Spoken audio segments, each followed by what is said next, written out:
শয়তান, পাপী, অধর্মী, পাপ করিস তোরা। এইবার দ্বারা তোর পালা। ইয়া না, আউ! এ আমি কি স্বপ্ন দেখলাম? না না না, আজ থেকে কোনো পাপ করা যাবে না, না হলে যদি নরকে চলে যাই আজ থেকে শুধু পুণ্যের কাজ করব। হ্যাঁ ভাইয়া 10টা টাকা দেন, 2 দিন যাবত কিচ্ছু খাই না। দূর হ শালা ভিখারি, জানি না কোথা থেকে আসে সব। ভাই তুমি ঠিক আছে তো? হ্যাঁ ভাইয়া 10টা টাকা দিবে? এই যে এই নাও। অনেক ধন্যবাদ ভাইয়া, যাও খেয়ে নাও। আজকে আমি অনেক পুণ্য করছি, মরে গেলে এখন সোজা স্বর্গে যাব। চিত্রগুপ, এই পাপিষ্ঠকে নরকে নিয়ে যাও, এই শালা জীবনে অনেক পাপ করছে।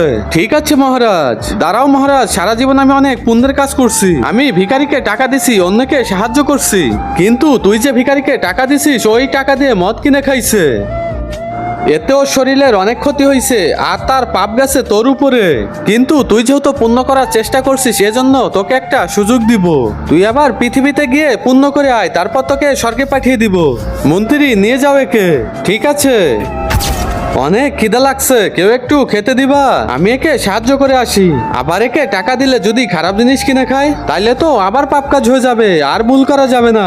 মন্ত্রী আমি আসতেছি। কোথায় গিয়েছিলি রে? এই যে ক্ষীর বানাতে, আমি যদি একে টাকা দেই আবার যদি খারাপ জিনিস কিনে খায় তাইলে তো পাপ হয়ে যাবে, এই জন্য ক্ষীর বানায় নিয়ে আইছি, এইবার হবে পুণ্য। এই যে ভাই এটা খেয়ে নাও। ধন্যবাদ বড় ভাইয়া। চিত্রগুপ, করে ফেলছি পুণ্য।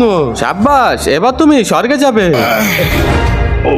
কিন্তু তার আগে কোনটা তোমার কাছে সব থেকে বেশি দামি, এক বস্তা টাকা নাকি মা বাবা? যদি মা বাবা হয় তাহলে ভিডিওটিতে লাইক করে চ্যানেলটি সাবস্ক্রাইব করে দিও, আর যদি লাইক সাবস্ক্রাইব না করো তাহলে আমি বুঝে নিব তুমি মা বাবাকে একটুও ভালোবাসো না।